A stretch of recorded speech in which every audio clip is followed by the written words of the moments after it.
Hello বন্ধুরা, exam news in Bengali চ্যানেলের পক্ষ থেকে তোমাদের সকলকে জানাই স্বাগত। তো আজকের ভিডিওতে আমরা দেখব ডাব্লিউবিপিএসসি ক্লার্কশিপের 9 নম্বর জিকের সেট।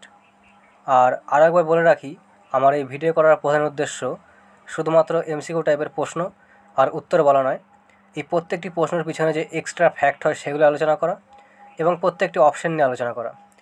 তো ভিডিওটা শুরু করব তার আগে তোমাদের কাছে একটাই রিকোয়েস্ট করব যে ভিডিওটিকে যতটা সম্ভব শেয়ার করে দাও এবং চ্যানেলে যদি নতুন হয়ে থাকো সাবস্ক্রাইব করে দিয়ে সাপোর্ট করো।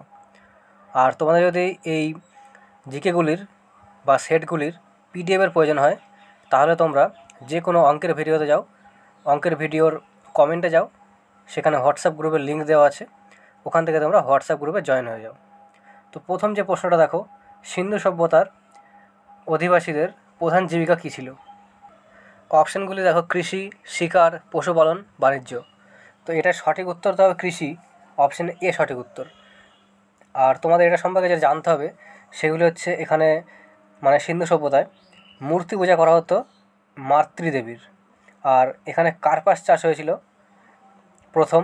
এর বিস্তার মানে সিন্ধু সভ্যতার বিস্তার পশ্চিম দিকে আছে সুতকাগান্ডর, যেটা পাকিস্তানে অবস্থিত। আর পূর্ব দিকে আছে আলমগীরপুর, দিল্লির আলমগীরপুর। দক্ষিণে ছিল দামাবাদ, মহারাষ্ট্রের দামাবাদ পর্যন্ত। আর এটা সিন্ধু সভ্যতা ছিল ত্রিভুজ আকৃতির। এগুলি জানতে হবে। এরপর দুয়ের জায়গাটা দেখো, দিব্য জীবন বা লাইফ ডিভাইন এর লেখককে? বিবেকানন্দ, অরবিন্দ ঘোষ, সিস্টার নিবেদিতা নাকি ভগৎ সিং? তো এটা সঠিক উত্তর হবে Aurobindo Ghosh, life divine Aurobindo Ghosh, option B সঠিক উত্তর।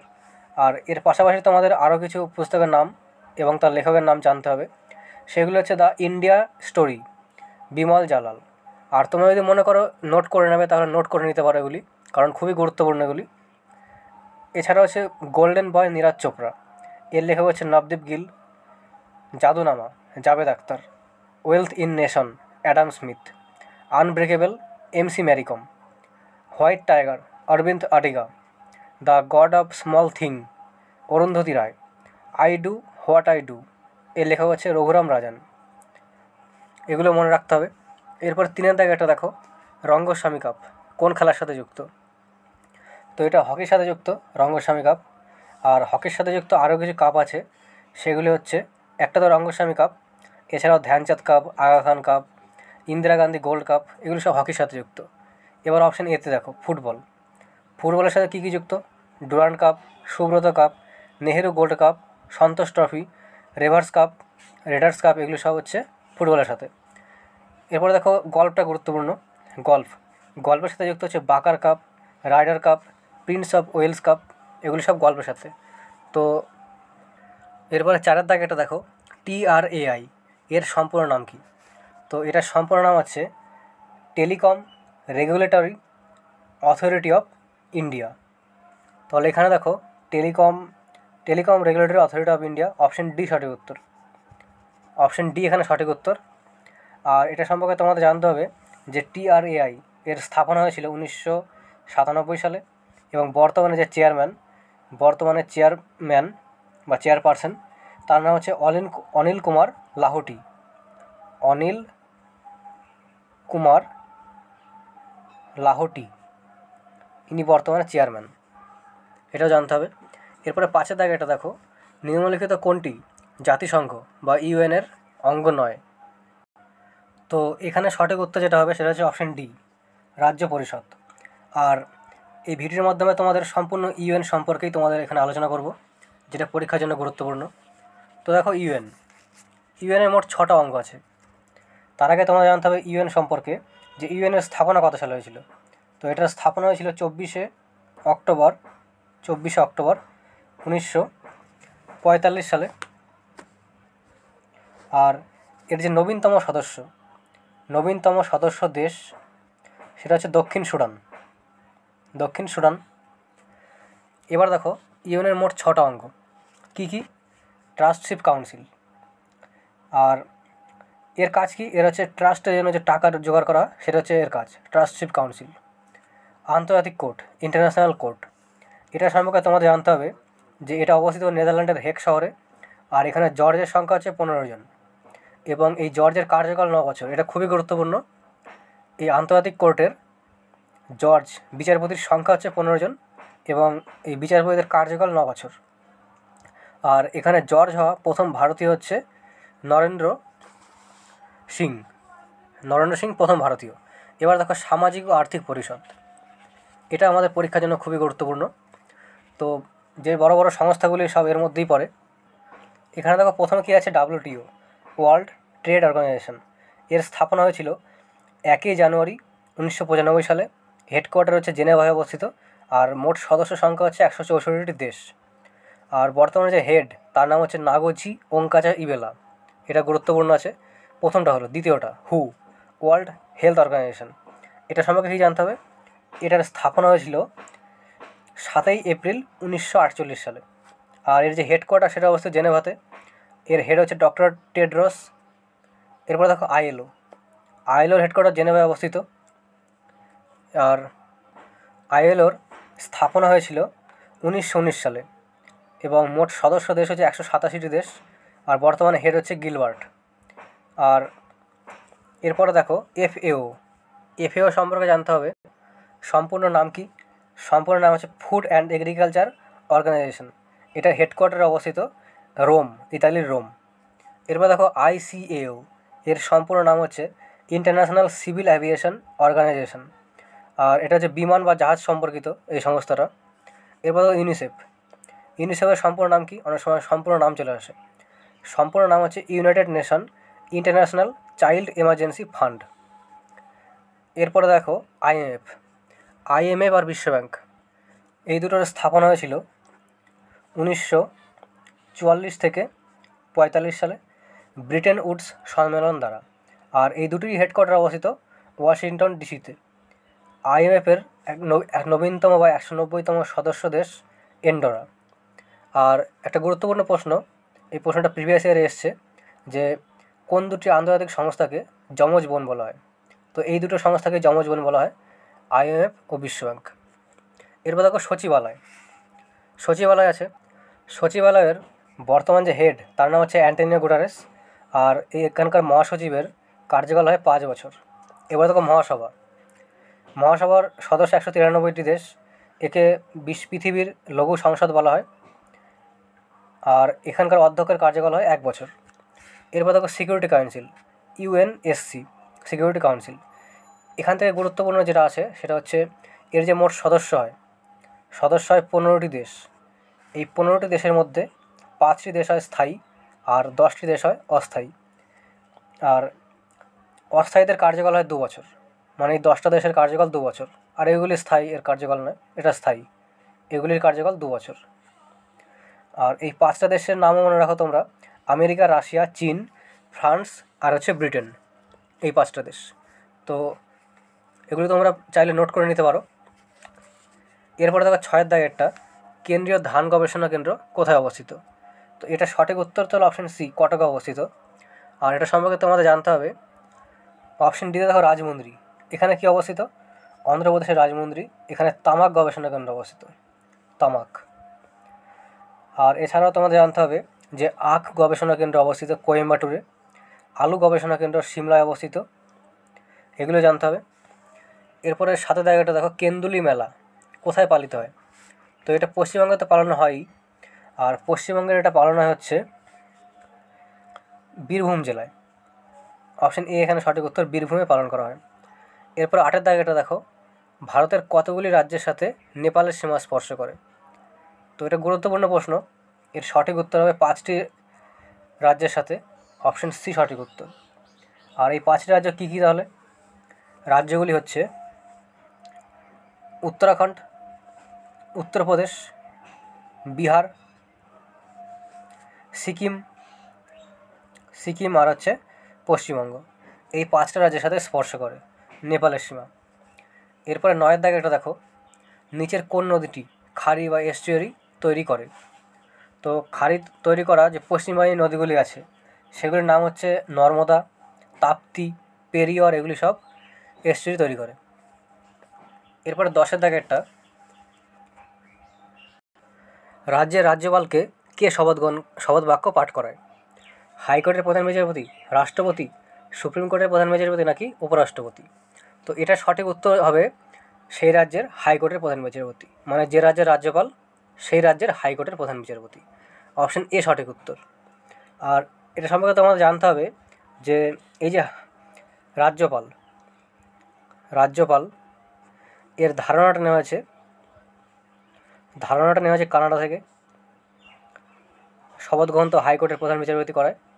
আর এনার কার্যকাল হয় 5 বছর। আর রাজ্যপাল হওয়ার ন্যূনতম বয়স হয় 35 বছর। এবার দেখো, রাজ্যপাল যখন জানলে রাষ্ট্রপতিও জেনে রাখো পাশে। রাষ্ট্রপতি এনাকে শপথ গ্রহণ করায় সুপ্রিম কোর্টের প্রধান বিচারপতি। আর এনার কার্যকাল হয় 5 বছর। আর এনার মানে রাষ্ট্রপতি হওয়ার ন্যূনতম বয়স এটাও 35।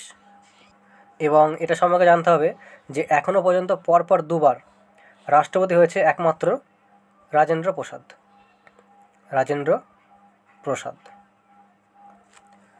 এরপরে 11 দাগেরটা দেখো, নিম্নলিখিত কোনটি জার্মানির সংবিধান থেকে ধার করা হয়েছে? সংবিধান সংশোধন, যুক্তরাষ্ট্রীয় ব্যবস্থা, এক নাগরিকত্ব নাকি জরুরি অবস্থায় মৌলিক অধিকারের বাতিল? তো এটা সঠিক উত্তর হবে অপশন ডি, জরুরি অবস্থায় মৌলিক অধিকার বাতিল। তো এটা দেখা গেল উত্তর। আর এর পাশে জানতে হবে তোমাদের যে মৌলিক অধিকারগুলি শুধুমাত্র ভারতীয়দের জন্য সেই মৌলিক অধিকারগুলি কী কী? সেগুলি হচ্ছে 15, 16, 19, 29 আর 30। এই কটা আর্টিকেল শুধুমাত্র ভারতীয়দের জন্য, মানে মৌলিক অধিকার আর্টিকেলের মানে মৌলিক অধিকারের অন্তর্গত আর্টিকেল কটা শুধুমাত্র ভারতীয়দের জন্য। আর এমার্জেন্সির সময়ও 2টো আর্টিকেল আছে, 2টো আর্টিকেলের ওপর কোনো প্রভাব পড়ে না। সেগুলো কী কী? একটা হচ্ছে আর্টিকেল 20, আর একটা হচ্ছে আর্টিকেল 21। আর্টিকেল 20-তে কী আছে? আর্টিকেল 20-তে আছে একটা অপরাধ করলে একবারই শাস্তি। আর্টিকেল 21-এ আছে প্রাণ ও দৈহিক স্বাধীনতা। তো এরপরে 12 দাগেরটা দেখো, যখন একটি বন্দুক থেকে একটি গুলি নিক্ষেপ করা হয় তখন বুলেটের গতিশক্তি বন্দুকের চেয়ে কী হয়? বেশি, কম, অসীম নাকি সমতুল্য? তো তখন বেশি থাকে। অপশন এ সঠিক উত্তর, বেশি। এরপরে 13 দাগেরটা দেখো, রেকটিফায়ারে সাহায্যে পরিবর্তন করা হয় কি? তো এটা সঠিক উত্তর হবে অপশন এ, এসিকে ডিসিতে পরিবর্তন করা। অপশন এ সঠিক উত্তর। এরপরে 14 দাগেরটা, আয় ও ব্যয়ের হিসাব হলো কি? ব্যক্তিগত অ্যাকাউন্ট, সম্পত্তি অ্যাকাউন্ট, মূলধন অ্যাকাউন্ট নাকি নমিনাল অ্যাকাউন্ট? তো নমিনাল অ্যাকাউন্ট হবে। অপশন ডি সঠিক উত্তর, নমিনাল অ্যাকাউন্ট। এরপরে 15 দাগেরটা দেখো, দ্য হোয়াইট টাইগার। তো একটু আগেই তোমাদের বললাম white tiger Aravind Adiga. Option D সঠিক উত্তর। এরপরে 16 দাগেরটা দেখো, পৃথিবী দিবস কবে পালন করা হয়? তো এটা পালন করা হয় 22শে এপ্রিল। অপশন এ সঠিক উত্তর। আর এর পাশে যদি তোমাদের প্রশ্ন হয় যে পৃথিবী দিবসের থিম কী, তাহলে তোমরা মনে রাখো 2023 সালে যে থিম ছিল, 23 সালের থিম, সেটা হচ্ছে invest in our planet. Invest in our planet. আর 2024 সালের থিমও ঘোষণা হয়েছে। 2024 সালের এই দিবস এখনও পালন হয়নি 2024 সালে, তবে থিম ঘোষণা হয়েছে। থিমটা হচ্ছে প্ল্যানেট ভি প্লাস্টিক, এটা মনে রাখো। এরপরে 17 দাগেরটা, হিট অ্যান্ড রান শব্দটা কোন খেলার সাথে যুক্ত? তো এটা বেসবলের সাথে যুক্ত। অপশন এ সঠিক উত্তর। এরপরে 18 দাগেরটা দেখো, বাগরুম্বা লোকনৃত্যটা কোন রাজ্যের? তো প্রত্যেকটি অপশানই গুরুত্বপূর্ণ। এখানে দেখো, প্রথমে দেখো আসামের দিকে আসো, আসাম, এটা সঠিক উত্তর আসাম হবে, বাগরুম্বা। এছাড়াও আসামের আরও কিছু লোকনৃত্য আছে, সেগুলো হচ্ছে বিহু, ভোরতাল, তাবাল চংলি, এগুলি সব আসামের। এরপর দেখো মহারাষ্ট্রের লোকনৃত্য হচ্ছে লাবনি, লেজিমি, তামাশা, নাকাতা, এগুলি সব মহারাষ্ট্রের। পাঞ্জাব আছে ভাংরা, গিদ্দা, দামান, ভান্ড, জাগো, তিজান, এগুলি সব হচ্ছে পাঞ্জাবের। বিহার বিহারেরগুলো হচ্ছে জাট জাটনি, কাচরি, পাইকা, ঝিঝিয়া, বিদেশিয়া, এগুলি সব বিহারের। এরপর দেখো 19-এর দাগ একটা, ঘানাদা। ঘানাদার চরিত্রকে সৃষ্টি করেছিল কে? প্রেমেন্দ্র মিত্র, সত্যজিৎ রায়, নারায়ণ দেবনাথ নাকি রাজশেখর বসু? তো এটা সঠিক উত্তর হবে প্রেমেন্দ্র মিত্র, অপশন এ সঠিক উত্তর। এরপরে 20 দাগেরটা, কোন মুঘল সম্রাটের শাসনকালে নাদির শাহ ভারত আক্রমণ করেছিল? তো এটার সঠিক উত্তর হবে মোহাম্মদ শাহ, অপশন সি সঠিক উত্তর। আর এনার সম্পর্কে জানতে হবে, মোহাম্মদ শাহর সম্পর্কে জানতে হবে যে মোহাম্মদ শাহর আসল নাম ছিল রওশন আখতার, রওশন আখতার। আর ইনি জাজিয়া কর সম্পূর্ণভাবে সমাপ্ত করেছিল। এশিয়ার নেপোলিয়ন বলা হয় মোহাম্মদ শাহকে, নাদির শাহকে এশিয়ার নেপোলিয়ন বলা হয় নাদির শাহকে। আর তোমাদের জন্য প্রশ্ন থাকলো, তোমরা কমেন্টে বলে ভারতের নেপোলিয়ন কাকে বলা হয়। এরপর 21-এ দাগেটা দেখো, গৌতম বুদ্ধ তার বাণী প্রথম কোথায় প্রচার করেছিল? বোধগয়া, শ্রাবন্তী, সারনাথ নাকি বৈশালী? তো এটা সঠিক উত্তর হবে উত্তরপ্রদেশের সারনাথ, অপশন সি সঠিক উত্তর, উত্তরপ্রদেশের সারনাথে। আর গৌতম বুদ্ধ নাম আসলেই তোমাদের যেটা মনে করতে হবে, এটা পরীক্ষার জন্য খুবই গুরুত্বপূর্ণ, বৌদ্ধ সংগতি, প্রথম, দ্বিতীয়, তৃতীয়, চতুর্থ, 4টে বৌদ্ধ সংগতি হয়েছিল। কোথায় হয়েছিল এগুলি সব আসে পরীক্ষায়। তো দেখো, প্রথম বৌদ্ধ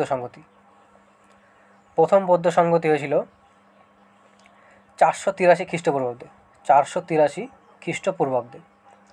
আর এটা হয়েছিল রাজগিরে। দ্বিতীয় হয়েছিল 383 খ্রিস্টপূর্বাব্দে, মানে প্রথমটার 100 বছর পরে, 383 খ্রিস্টপূর্বাব্দে। এটা হয়েছিল বৈশালীতে, বৈশালী। তৃতীয় হয়েছিল পাটলিপুত্রে, আর এটা হয়েছিল 255 খ্রিস্টপূর্বাব্দে। চতুর্থ হয়েছিল কাশ্মীরের কুণ্ডল বনে। এগুলো মনে রাখতে হবে। এরপর 22-এর দাগেটা দেখো, ভারতের প্রথম ইউরেনিয়াম খনিটি কোনটা? কোরবা, রানীগঞ্জ, জাদুগোড়া নাকি পান্না? তো এটা সঠিক উত্তর হবে জাদুগোড়া, ঝাড়খণ্ডের জাদুগোড়া। এরপর 23-এর দাগেটা দেখো, নিম্নলিখিত কোন জাতীয় সড়কটি পুনে ও হায়দ্রাবাদের সাথে সংযোগ করেছে, মানে যুক্ত করেছে? তো এটা সঠিক উত্তর হবে NH9, অপশন বি সঠিক উত্তর, NH9। 24-এটা দেখো, ভারতীয় সংবিধানের কোন ধারায় অস্পৃশ্যতা দূরীকরণ সম্পর্কে উল্লেখ আছে?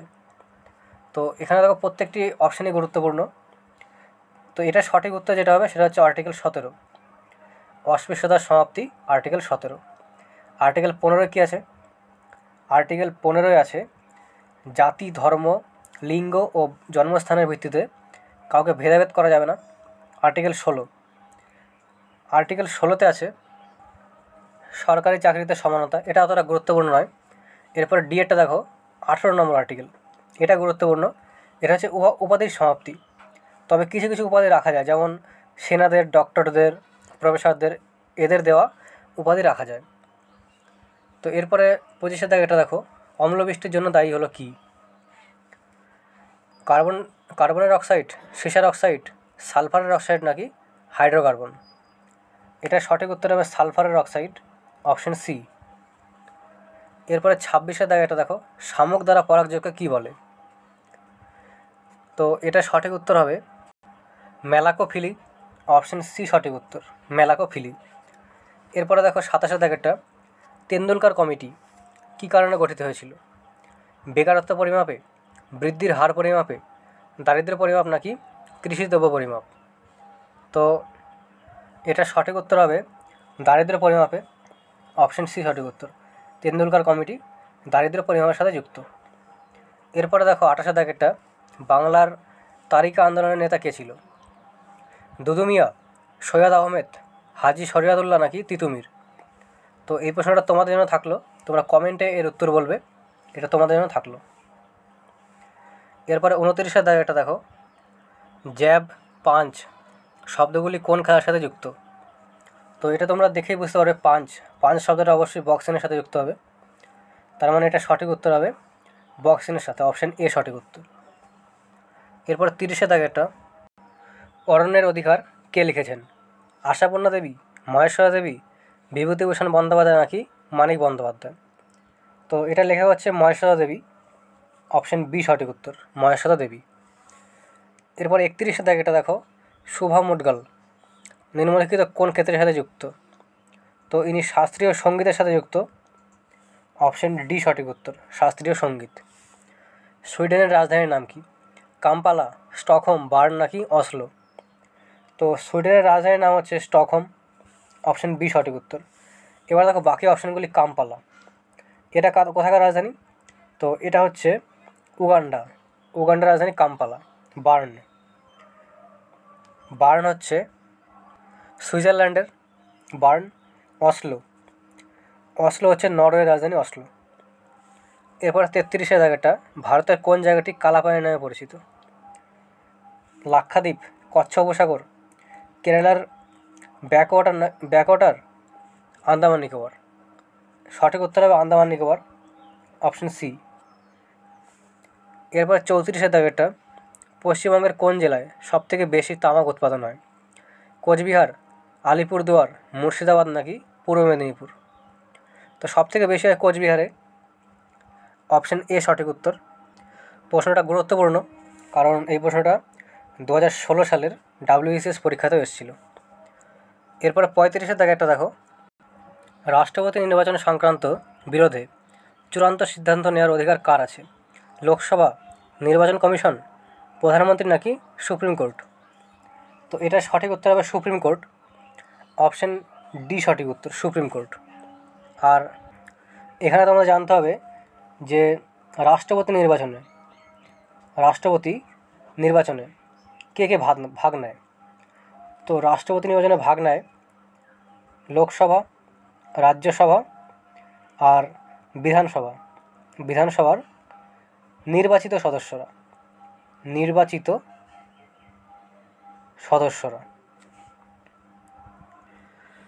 এর পাশাপাশি তোমার জানতে হবে যে রাষ্ট্রপতি রাজ্যসভার 12 জন সদস্যকে মনোনীত করে। তো তোমাদের এখান থেকে প্রশ্ন আসতে পারে যে রাষ্ট্রপতি রাজ্যসভার 12 জনকে মনোনীত করে কোন কোন বিষয় থেকে? তো সেগুলি হচ্ছে বিজ্ঞান, কলা আর সাহিত্য, এই 3টে বিষয় থেকে 12 জনকে মনোনীত করে। এরপর 36 দাগেটা দেখো, নিম্নলিখিত কোনটি মানুষের পরিপাকতন্ত্রে অংশগ্রহণ করে না? তো গ্যাস্ট্রিন করে না, অপশন এ সঠিক উত্তর, গ্যাস্ট্রিন। কোন পঞ্চবার্ষিকী পরিকল্পনার লক্ষ্য ছিল ফাস্টার, more inclusive and sustainable growth? তো অপশনগুলি দেখো 9, 10, 11, 12।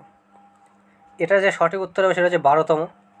আর ভারতে মোট 12টাই পঞ্চবার্ষিকী পরিকল্পনা হয়েছে, আর শেষ বা 12তম পরিকল্পনার লক্ষ্য ছিল এটাই, faster, more inclusive and sustainable growth. আর এটা হয়েছিল হচ্ছে 2012 থেকে 17 পর্যন্ত, 5 বছর। এবার দেখো সে যখন জানলাম, আমাদের প্রথমটা জানতে হবে, প্রথম পঞ্চবার্ষিকী যোজনা। এটা হয়েছিল 1951 থেকে 56 পর্যন্ত। আর এর যে মডেল ছিল সেটা হচ্ছে হ্যারাড ডোমার মডেল।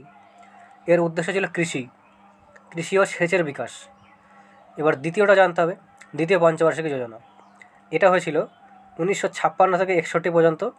আর এর যে মডেল ছিল সেটা হচ্ছে প্রশান্তচন্দ্র মহলানবিশ বা পিসি মহলানবিশ মডেল। এর উদ্দেশ্য ছিল শিল্পে জোর দেওয়া হয়েছিল। এগুলো জানতে হবে। এরপর 38 দাগে একটা দেখো, সম্প্রতি অনুষ্ঠিত তামতে ওপেন টেনিস প্রতিযোগিতায় পুরুষদের সিঙ্গেলস কোন ভারতীয় চ্যাম্পিয়ন হয়েছে?